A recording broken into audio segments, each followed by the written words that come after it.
Nongma Akbar ningthaugi darbar aduda nupa ani khak laklami. Makhoi ani changlaktuna ningthauda khurumlami. Makhoi ani gi matau aduda Akbarna makhoi ani bu kana kanano. Makhoi gi mamingna kari kawi aduga makhoi mafam aduda mahaki darbar aduda kari tauba lakpano haina hanglami. Akbar gi hanglakliba wahang adugi paukhum nupa ani adugi manungdagi amana khumlaki. Iningthau aihakki mingdi Gopal kaujai. Aihak nungtigi kaithelda chattuna sangom jonjaba misak amani. Ngasidagi haukiba tha asigi mamangda aihak lakminnajariba marup asina aingondagi paisa khara puki. Adubu aihakna paisa adu hojik hangluba matam asidadi mahangna aingondagi paisa amata pukide leite haina mahangna aingonda namthak tawbiri. Masibu achum aral thidoktuna amukta wariyel bichar tawbiu iningthau haina hairami.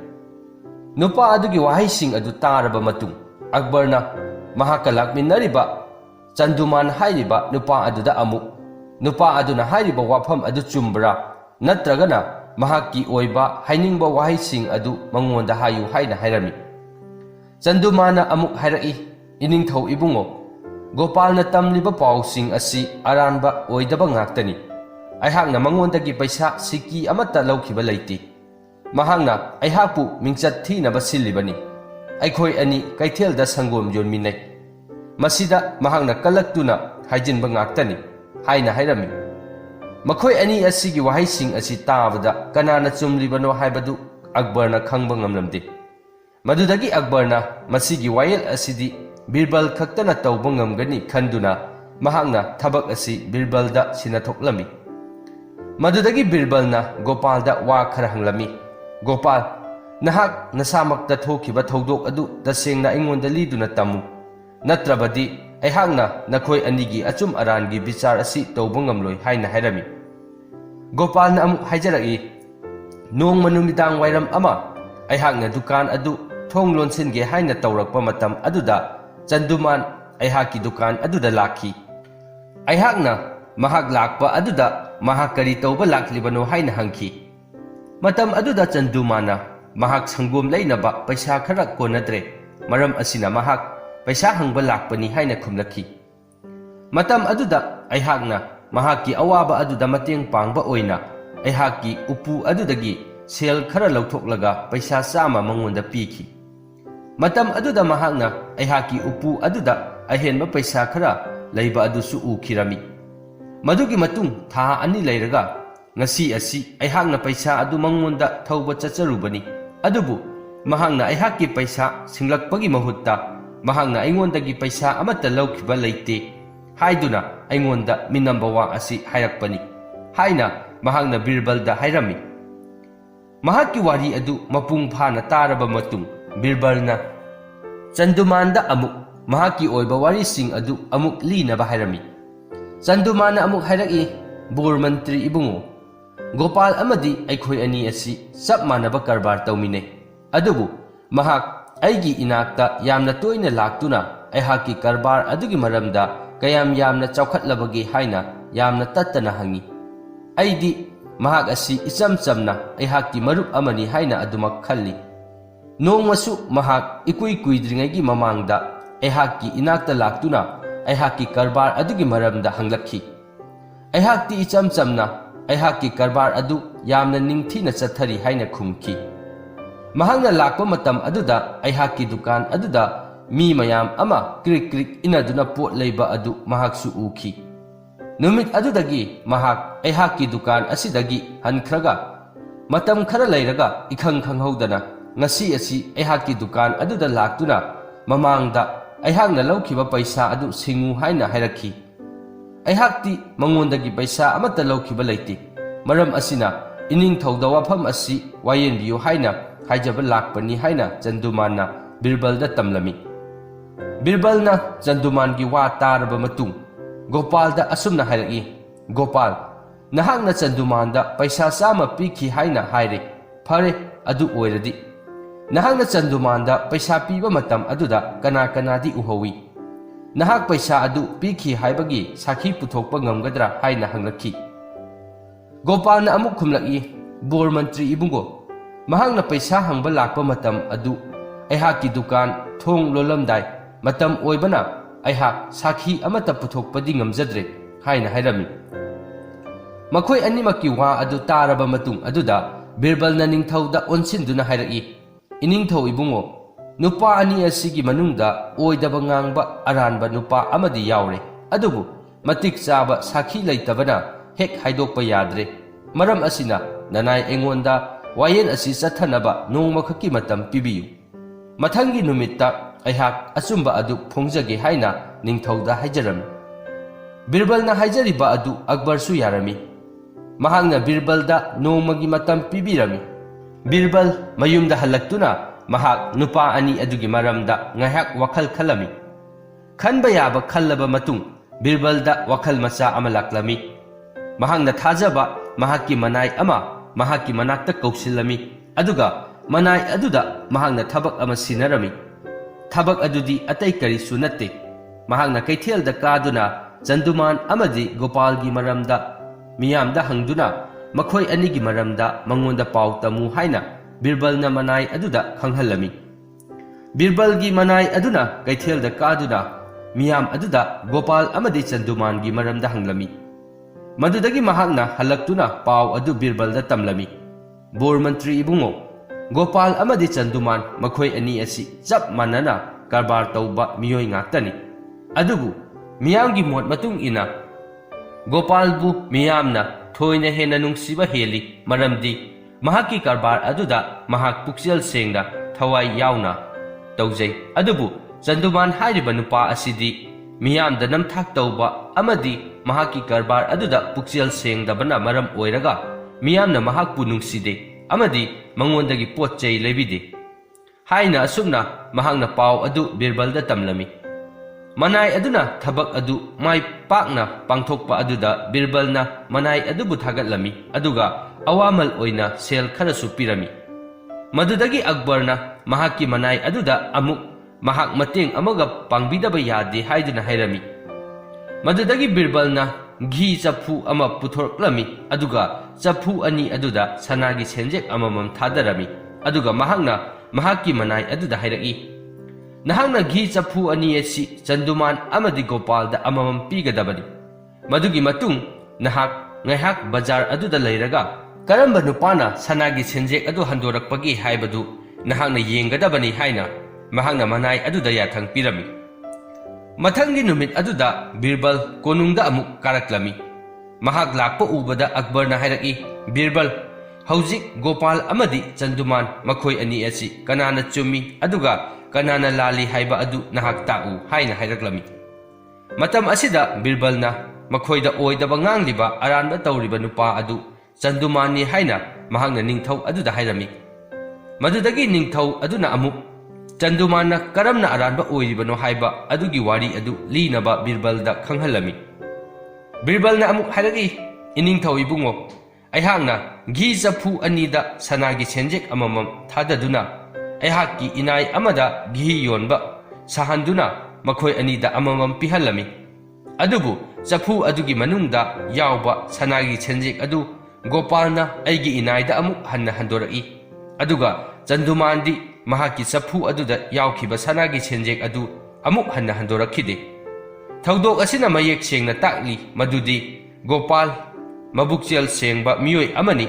aduga Chandumandi paisa adubu mahakna lotsinduna thami maram asina mahakti paisada sel thumda mihau chawba mi amani asumna aihangna makhoi anigi achum aral asi lepchakhibani iningthau haina hairami Birbalgi wa adu taraba matung Chandumanna Akbarda mahakpu amukta ngakpiyu haina haijarami Akbarna mahakki maral adugi dandi oina mahakna Gopaldagi laukhiba sel paisa chama adu Gopalda mathangi numit phawbugi manungda pigadabani aduga mahangna oidaba ngangduna Gopalbu awaba tahanbagi tongana paisa chama amasu Gopalda pigadabani haina hairami asumna Birbalgi lausingna Gopalgi paisa sing adu mangkhigadawbadagi kanbirami mathangi wari nongma ningthauge konungda ningthauge phamung sem saba loisinba amadi pham thabana chingbagi thabak tawba nupa amana mahangna asum phamung semjilakpa matam aduda mahakna phajakraba ningthaugi phamung aduda yenglaga mahakna asumna khalami ningthaugi phamung asi onthokna phajakreda aihaki punsi asida aihakna thabak kaya ama wana suduna su asigumba phamung asida aihak amuk hana tumba phanggadawba leitre phanadum phare ngasi kana ama leitringai tanja charingai asida amuktabu tumduna yenge haina mahakna ngaihaktang phamung aduda nungaina tumlami phamung thaba nupa aduna tawriba matau adu ningthaugi thongsangba thongakpa nupa adunadi lona ukhirami madudagi thongsangba nupa aduna ningthaugi manakta chattuna mahakna hek mamitta uhauba pau adu mahakna ningthau aduda tamlami madudagi ningthau aduna yamna sauraduna phamung sem sariba nupa adu mahakki mamangda yamna thuna puraknaba yathang pirami nupa adu thongsangba-sing aduna puraktuna ningthaugi mamangda thamlami madudagi ningthau aduna nupa aduda mahak masagi mathau kaurabra karigino mahakna phamung semu hairaga mahakki phamung aduda tumduna lei hairiba adu karigino haina mahakna hanglami nupa aduna ningthau aduda mahakpu ngakpiyu aduga mahak matung manau asigumba thabak adu tawjararoi haina haijarami madudagi ningthau aduna amuk mahakna asumna tawriba asi matungda tawrakloi hainingai leite ngasina phamung aduda tumlabasu mathangna konunggi karigumba pot ama manglakpasu yai aduna miyamna mahakki phattaba matau adu tamnarakani maram asina mahak dandi amadi pidaba yade haina hairami madudagi ningthau aduna pau adu tamba lakhiba thongchangba nupa aduda amuk onsinduna mahakna pau adu tamba lakpanina mahakna dandi oina pham thaba nupa aduda chai chama mathangi darbarda miyam mamangda kangadawbani haina yathang pirami pham thaba nupa adu mayumda yamna nungaitana halakpa adu ubada mahakki nupi aduna mahak kari khudong thiba tarabage haina hangbirami nupa aduna thokriba thaudok pumba mahakna amatta sithadana mahakki nupida liduna tahalami mahakki nupi adusu wari adu tabada yamna nungaitaba ama poklami mahakna mahakki mapuroiba adubu dandi phangadawba adudagi kaninglami adubu mahak upai amata leiramdi madudagi mahakna wakhal ama laktuna mahakki nupa aduda mahak bor mantri birbalgi manakta chattuna mahakpu chairak adudagi kanbinaba amuktang haijaruso mahak natrabadi kana amatana mahak kanbiba ngamloi haina hairami mahakki nupina hairiba wa aduna afaba oiragani khanduna nupa adu birbalgi manakta laklami aduga mahakna thokiba thaudok pumbagi wari adu birbalda lirami aduga ningthaugi dandi adudagi mahakpu amuktang kanbiyu haijarabi nupa adugi thamoi sengba wari adu tabada birbalna nungaitraduna mahakna phanaba soidana singani adubu mahakna haibasing adu nupa aduna tawgadabani hairaga mahakna tawgadaba thabaksing adu nupa aduda loina hairami mathangi numitta darbar aduda pham thaba nupa adu karaki aduga mahakna darbar mamang aduda yamna thamoi sokna law khongduna kaplami mahakna kapna asumna sulaurami iningthaubu phubiganu aibu phubiyu haina mahakna hanjin lauduna hairami nupa adugi law khongbagi marol aduda ningthau aduna khangningladuna mahak mafam aduda karigi kaplibano mahak chai sama chagani haina kaplibra natraga karigi ningthaugi ming pallaga kaplibano marol chumna hayu natrabadi ngarang phuni haikiba chai sama adudagi sama amuk hengatuna chai chani oina phugani haina mahakna nupa aduda hairami nupa aduna asumna khumlaki iningthau ibungo nanai ehakki ngarang mangda jomrasna iningthaubu yamna minungsi haitana yamna kanna phurami iningthaugi matau adu yengba ngamdraduna nanai ehakna iningthauda phubiganu madugi mahut aingonda oina phubiyu haina haijai jomrasna tasinadana adumak iningthaubu phurami thaudok adu mangmande asengba taibangda hek thokpa mali maram asinani ngasi konungda karaklaba asi phawba iningthauda pibigadawba chairak adu nanai aingonda oina pibinaba haidana nanaina thamoi sokna kapna laujabani haina nupa aduna hairai madudagi akbarna nupa aduda mahakpu jomrasna phuribagi maramdi karigino khanghobra haina hanglami nupa aduna amuk khumlai aihakki mang aduda jomrasna iningthaubu phukibagi maramdi ꯑꯩꯅ ꯉꯍꯥꯛ ꯏꯅꯤꯡꯊꯧꯒꯤ ꯐꯃꯨꯡꯗ ꯇꯨꯝꯖꯔꯨꯕꯒꯤ ꯆꯩ 100 ꯐꯨꯅꯤ ꯍꯥꯏꯅ ꯇꯥꯛꯄꯤꯔꯛꯈꯤꯕꯅ ꯐꯃꯨꯡ ꯑꯗꯨꯗ ꯉꯥꯏꯍꯥꯛ ꯃꯤꯀꯨꯞ ꯑꯃꯈꯛꯇꯪ ꯇꯨꯝꯂꯨꯕꯒꯤ ꯆꯩ 100 ꯀꯟꯕ ꯇꯥꯔꯕꯗꯤ ꯐꯃꯨꯡ ꯑꯗꯨꯗ ꯃꯇꯝ ꯁꯥꯡꯅ ꯇꯨꯝꯗꯨꯅ ꯂꯥꯛꯂꯕ ꯏꯅꯤꯡꯊꯧꯗꯤ ꯆꯩ ꯌꯥꯝꯅ ꯆꯥꯐꯝ ꯊꯣꯛꯏ ꯍꯥꯏꯗꯨꯅ ꯈꯥꯝꯕ ꯌꯥꯗꯅ ꯖꯣꯝꯅ ꯏꯅꯤꯡꯊꯧꯕꯨ ꯐꯨꯈꯤꯕꯅꯤ ꯍꯥꯏꯅ ꯈꯨꯝꯂꯝꯃꯤ꯫ ꯃꯍꯥꯛꯀꯤ ꯋꯥꯍꯩꯁꯤꯡ ꯑꯗꯨ ꯇꯥꯔꯕ ꯃꯇꯨꯡ ꯑꯛꯕꯔꯅ ꯅꯨꯄꯥ ꯑꯗꯨꯗ ꯃꯍꯥꯛ ꯉꯔꯥꯡ ꯕꯤꯔꯕꯜꯒ ꯎꯅꯔꯨꯕ꯭ꯔꯥ ꯍꯥꯏꯅ ꯍꯪꯂꯛꯏ꯫ ꯅꯨꯄꯥ ꯑꯗꯨꯅ ꯑꯁꯦꯡꯕꯅꯤ ꯃꯍꯥꯛ ꯕꯤꯔꯕꯜꯒ ꯎꯅꯖꯔꯨꯏ ꯍꯥꯏꯅ ꯈꯨꯝꯂꯛꯏ꯫ ꯑꯗꯨꯗꯤ ꯃꯍꯥꯛꯅ ꯍꯥꯏꯔꯤꯕ ꯉꯥꯡꯂꯤꯕ ꯇꯧꯔꯤꯕ ꯄꯨꯝꯕ ꯕꯤꯔꯕꯜꯅ ꯍꯥꯏꯔꯛꯄ ꯉꯥꯛꯇ ꯅꯠꯇ꯭ꯔꯥ ꯍꯥꯏꯅ ꯑꯛꯕꯔꯅ ꯍꯪꯉꯤ꯫ ꯅꯨꯄꯥ ꯑꯗꯨꯅ ꯑꯃꯨꯛ ꯃꯥꯅꯤ ꯃꯍꯥꯛꯅ ꯇꯧꯔꯤꯕ ꯈꯨꯗꯤꯡꯃꯛ ꯕꯤꯔꯕꯜꯒꯤ ꯈꯨꯖꯤꯜ ꯊꯧꯔꯥꯡ ꯉꯥꯛꯇꯅꯤ ꯍꯥꯏꯅ ꯍꯥꯏꯔꯝꯃꯤ꯫ ꯃꯗꯨꯗꯒꯤ ꯑꯛꯕꯔꯅ ꯃꯍꯥꯛꯀꯤ ꯃꯅꯥꯏ ꯃꯁꯦꯜ ꯃꯌꯥꯝ ꯑꯃ ꯊꯥꯗꯨꯅ ꯕꯤꯔꯕꯜꯕꯨ ꯀꯧꯕ ꯊꯥꯈꯤꯔꯝꯃꯤ꯫ ꯑꯗꯨꯕꯨ ꯃꯌꯥꯝ ꯑꯗꯨꯕꯨ ꯇꯤꯜꯂꯤꯕ ꯃꯔꯛ ꯑꯗꯨꯗ ꯕꯤꯔꯕꯜꯁꯨ ꯌꯥꯎꯗꯨꯅ ꯂꯩꯔꯝꯃꯤ꯫ ꯕꯤꯔꯕꯜ ꯅꯤꯡꯊꯧꯒꯤ ꯃꯃꯥꯡꯗ ꯊꯣꯛꯂꯛꯏ ꯑꯗꯨꯒ ꯀꯔꯤ ꯇꯥꯛꯄꯤꯒꯗꯧꯕꯅꯣ ꯃꯍꯥꯛ ꯃꯐꯝ ꯑꯗꯨꯗ ꯂꯩꯖꯩ ꯍꯥꯏꯅ ꯍꯥꯏꯔꯝꯃꯤ꯫ ꯃꯗꯨꯗꯒꯤ ꯑꯛꯕꯔꯅ ꯕꯤꯔꯕꯜꯗ ꯑꯃꯨꯛ ꯃꯍꯥꯛꯅ ꯅꯨꯄꯥ ꯑꯗꯨꯒꯤ ꯃꯇꯦꯡ ꯄꯥꯡꯂꯤꯕ ꯑꯗꯨ ꯀꯔꯤꯒꯤꯅꯣ?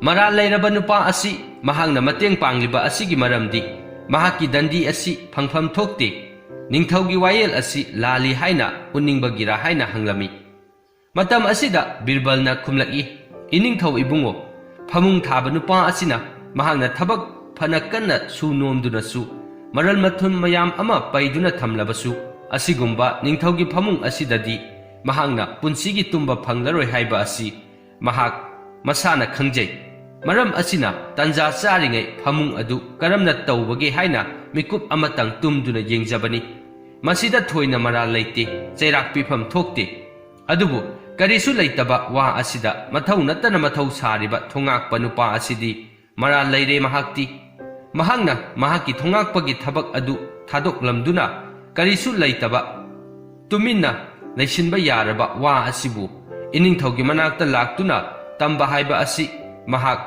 ꯃꯊꯧꯗ ꯄꯨꯛꯅꯤꯡ ꯆꯪꯗꯕ, ꯃꯊꯧ ꯃꯁꯛ ꯈꯪꯗꯕ ꯅꯨꯄꯥ ꯑꯃꯅꯤ꯫ ꯃꯔꯝ ꯑꯁꯤꯅ ꯆꯩꯔꯥꯛ ꯑꯗꯨ ꯊꯣꯉꯥꯛꯄ ꯅꯨꯄꯥ ꯑꯗꯨꯗ ꯑꯣꯏꯅ ꯄꯤꯒꯗꯧꯕꯅꯤ ꯍꯥꯏꯅ ꯍꯥꯏꯔꯝꯃꯤ꯫ ꯕꯤꯔꯕꯜꯒꯤ ꯋꯥꯍꯩꯁꯤꯡ ꯑꯗꯨ ꯇꯥꯔꯒ ꯅꯤꯡꯊꯧꯒꯤ ꯋꯥꯈꯜ ꯍꯣꯡꯈꯤꯔꯝꯃꯤ꯫ ꯃꯍꯥꯛꯅ ꯐꯃꯨꯡ ꯊꯥꯕ ꯅꯨꯄꯥ ꯑꯗꯨꯗ ꯃꯍꯥꯛꯀꯤ ꯐꯃꯨꯡ ꯑꯃ ꯁꯥꯗꯨꯅ ꯄꯤꯕꯤꯒꯅꯤ ꯍꯥꯏꯅ ꯍꯥꯏꯔꯝꯃꯤ꯫ ꯑꯗꯨꯒ ꯊꯣꯡꯁꯪꯕ ꯅꯨꯄꯥ ꯑꯗꯨꯗꯅ ꯃꯇꯨꯡ ꯃꯅꯥꯎ ꯃꯁꯥꯒꯤ ꯊꯕꯛ ꯊꯥꯗꯣꯛꯇꯨꯅ ꯃꯤꯒꯤ ꯄꯥꯎ ꯇꯝꯕ ꯂꯥꯛꯂꯕꯗꯤ ꯃꯍꯥꯛ ꯑꯣꯏꯅ ꯆꯩꯔꯥꯛ ꯄꯤꯒꯅꯤ ꯍꯥꯏꯅꯁꯨ ꯈꯪꯍꯜꯂꯝꯃꯤ꯫ ꯃꯗꯨꯗꯒꯤ ꯐꯃꯨꯡ ꯊꯥꯕ ꯅꯨꯄꯥ ꯑꯗꯨꯅ ꯌꯥꯝꯅ ꯍꯔꯥꯎꯔꯗꯨꯅ ꯑꯛꯕꯔ ꯑꯃꯗꯤ ꯕꯤꯔꯕꯜꯕꯨ ꯌꯥꯝꯅ ꯊꯥꯒꯠꯂꯝꯃꯤ꯫ ꯑꯁꯨꯝꯅ ꯕꯤꯔꯕꯜꯒꯤ ꯂꯧꯁꯤꯡꯅ ꯅꯨꯄꯥ ꯑꯗꯨꯕꯨ ꯆꯩ 100 ꯀꯟꯕꯤꯈꯤ꯫ ꯃꯊꯪꯒꯤ ꯋꯥꯔꯤ꯫ ꯅꯣꯡꯃ ꯅꯤꯡꯊꯧ ꯑꯛꯕꯔꯒꯤ ꯗꯔꯕꯥꯔꯗ ꯕꯤꯔꯕꯜꯅ ꯋꯥꯔꯤ ꯑꯃ ꯂꯤꯕꯗꯒꯤ ꯁꯚꯥ ꯑꯗꯨꯗ ꯇꯤꯜꯂꯤꯕ ꯃꯌꯥꯝ ꯑꯃꯗꯤ ꯅꯤꯡꯊꯧ ꯃꯁꯥꯃꯛ ꯌꯥꯎꯅ ꯌꯥꯝꯅ ꯀꯟꯅ ꯅꯣꯛꯂꯝꯃꯤ꯫ ꯃꯗꯨꯒꯤ ꯃꯇꯨꯡ ꯕꯤꯔꯕꯜꯗ ꯅꯤꯡꯊꯧꯅ ꯑꯁꯨꯝꯅ ꯍꯥꯏꯔꯛꯏ, ꯕꯤꯔꯕꯜ, ꯅꯍꯥꯛꯀꯤ ꯋꯥꯔꯤꯁꯤꯡ ꯇꯥꯔꯒ ꯂꯧꯁꯤꯡ ꯒ꯭ꯌꯥꯟ ꯐꯪꯕꯇ ꯅꯠꯇꯅ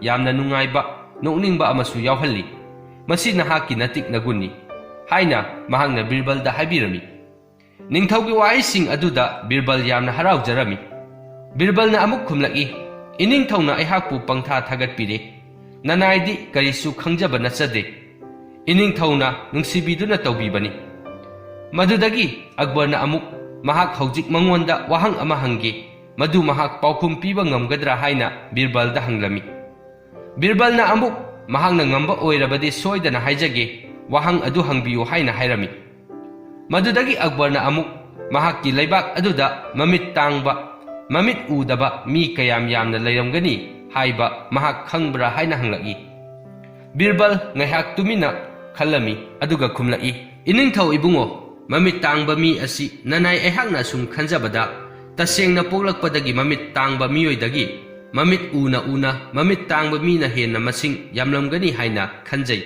ꯍꯥꯏꯅ ꯃꯍꯥꯛꯅ ꯅꯤꯡꯊꯧꯗ ꯍꯥꯏꯔꯝꯃꯤ꯫ ꯕꯤꯔꯕꯜꯒꯤ ꯄꯥꯎꯈꯨꯝ ꯑꯗꯨꯗ ꯑꯛꯕꯔ ꯉꯛꯂꯝꯃꯤ꯫ ꯃꯍꯥꯛꯅ ꯑꯃꯨꯛ ꯍꯥꯏꯔꯛꯏ, ꯑꯩꯍꯥꯛꯀꯤ ꯂꯩꯕꯥꯛ ꯑꯁꯤꯗ ꯎꯅ ꯃꯃꯤꯠ ꯇꯥꯡꯕ ꯃꯤ ꯌꯥꯝꯅ ꯂꯩ, ꯍꯥꯏꯕꯗꯤ ꯑꯩꯍꯥꯛꯀꯤ ꯂꯩꯕꯥꯛ ꯑꯁꯤ ꯃꯃꯤꯠ ꯇꯥꯡꯕ ꯃꯤ ꯌꯥꯝꯅ ꯂꯩ ꯍꯥꯏꯅꯤꯡꯂꯤꯕ꯭ꯔꯥ ꯍꯥꯏꯅ ꯍꯪꯂꯛꯏ꯫ ꯕꯤꯔꯕꯜꯅ ꯃꯥꯅꯤ ꯏꯅꯤꯡꯊꯧ ꯍꯥꯏꯅ ꯍꯥꯏꯔꯝꯃꯤ꯫ ꯃꯗꯨꯗꯒꯤ ꯑꯛꯕꯔ ꯅꯤꯡꯊꯧꯅ ꯑꯃꯨꯛ ꯃꯍꯥꯛꯅ ꯍꯥꯏꯔꯤꯕ ꯋꯥꯐꯝ ꯑꯗꯨ ꯍꯞꯇꯥ ꯑꯃꯒꯤ ꯃꯅꯨꯡꯗ ꯄ꯭ꯔꯃꯥꯟ ꯌꯥꯎꯅ ꯎꯠꯄ ꯃꯍꯥꯛ ꯉꯝꯒꯗ꯭ꯔꯥ ꯍꯥꯏꯅ ꯍꯪꯂꯝꯃꯤ꯫ ꯕꯤꯔꯕꯜꯅ ꯉꯝꯒꯅꯤ ꯍꯥꯏꯅ ꯈꯨꯝꯂꯝꯃꯤ꯫ ꯃꯇꯝ ꯑꯁꯤꯗ ꯁꯚꯥ ꯑꯗꯨꯗ ꯇꯤꯜꯂꯤꯕ ꯕꯤꯔꯕꯜꯕꯨ ꯀꯂꯛ ꯆꯥꯎꯕ ꯃꯤꯑꯣꯏꯁꯤꯡꯅ ꯕꯤꯔꯕꯜ ꯑꯁꯤ ꯍꯟꯗꯛꯇꯤ ꯃꯍꯥꯛ ꯁꯣꯏꯗꯅ ꯃꯥꯏꯊꯤꯔꯒꯅꯤ, Maramdi una mamit tangba mi leiti haina makhoi masel wari sanarami. Akbarna Birbalda hapta amagi matam piraba matung mahak mayumda halatlami. Mahangna mahaki pukri aduda khoi chupna ningthauda mahangna haidoklamba wa adu karamna utsige haina mahak wakhal munna tawrami. Mahangna numit nini humni chupna khoi chuplakpa matam aduda mahak nga amata phaba ngamlamde. Mahaki matau aduda sauninglaba mahaki nupina khoi chuppa adu tokpiro matam yamna manghalle nga su amata phaba ngamde haina chairami. Tanja asida Birbalgi khoida karigumba ama thurami.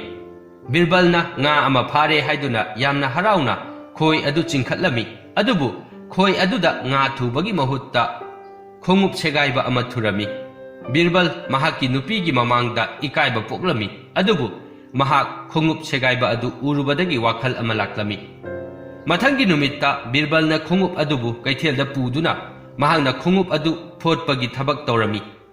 Matam aduda mafam aduda nupa anikak wari sanaduna laklami. Nupa amana hairaki. Handak marak darbarda Birbal laktraga nungaigadra hairaga hena dum awaba oire. Ningthauna mahaki maming tabu sondunata thagatunata laire. Aikhoi budi karisu khanbide ubide. Nupa ama aduna amuk mani achumbani haina hairaga makhoi ani asum wari saraga lakpada Birbalna khongup photuna lairamba adu makhoina urami. Madu ubada makhoi pungak ngaklami. Madudagi nupa ani adu Birbalgi manakta changlaktuna mahak mafam aduda kari tawribano haina hanglai. Birbalna amuk mahak khongup semlibani makhoibu udabra mahangna tawriba adu haina hangjilli. Nupa ani adu chatkhraga Birbalna nupa ani adugi maming mahangna che amada isilami. Asumna bazar aduda lakpa miyoi khudingmakna Birbalna khongup photpa ubada mahak kari tawribano haina loina hanglaga makhoi chatkirami. Aduga makhoina chatkhraga Birbalna makhoigi mamingsing adu che amada isilli. Bazar aduda lakliba mi kharadi khongup segaiba puraktuna Birbalda phothalli. Madu uraga Birbalna makhoi asidi mamit tangdaba asingba mini haina khanki. Adubu ayambanadi Birbalda mahak kari tawribano haina loina hanglamlaga chatkirami. Bazarda lakpa nupi amana Birbalna khongup photpa adu uraduna khudak aduda mahak Birbalgi mayumda chattuna mahaki nupi aduda Birbal bazarda khongup segaiba photuna lehauri haina tamlami. Mahaki nupi aduna thajadraduna bazar aduda mahak yengba laklami. Adubu bazar aduda Birbalna khongup photuna leiramba adu ubada mahangna ingangangna kari tawramlibano sombu haina hanglami. Birbalna amuk ehangna tawribasi khongup photlibani sombu ubidrabra haiduna yengkhalaki. Adubu mahaki nupi oiramba aduda mahangna nokna mahaki che aduda mahaki nupigi mamingsu isinkhirami. Birbalna khongup photpagi paw asi asum tanarakpana ningthaugi manakung yawraklami. Ningthausu mahaki manaising aduga loinana Birbalgi manakta laklami. Birbalgi matau adu hek ubaga Akbarna mahak mafam aduda kari tawramlibano haina hanglami. Birbalna amuk nanai ehangna tawjariba asi khongup sembagi thabakni iningthau haina kumlami. Maduda Akbarna amuk mahakki konungda laiba khwaidagi asingba mi amani. Lanthum sana lupasu amata watpa natti. Aduga karigino mahakna khongup semlibadi haina hangi. Birbalna khumi iningthau masisu miyoi kaya amana tawnariba sinpham amani. Masida thoina akaiba laiti haina hairami. Ningthau adu fare hairamlaga mahak mafam adu thadoktuna chatkre. Mathangi numitta Birbal ningthaugi konungda karakli aduga saba mamang aduda mahangna ningthauda mangonda sinakiba thabak adu pangthokjarakli. Una mamit tangba miyoi singil mami mahangna che amada ikhattuna pujarakle haina hairami. Madudagi ningthauna ngakladuna mamingsing adu pathoraklo haina hairami. Birbalna mamingsing adu asum parakpada Akbargi mamingsu yaurami. Madu taabada Akbarna sauraduna aihakpu mit tangbagi mamingsing aduda hapliba asi karigino mahakpu sitabra haina hanglami. Matam asida Birbalna ningthauda pungning phathanaba hairami. Aduga mahangna purakliba mamingsing asi asumba asingba ngaktani. Aranba amata yaude.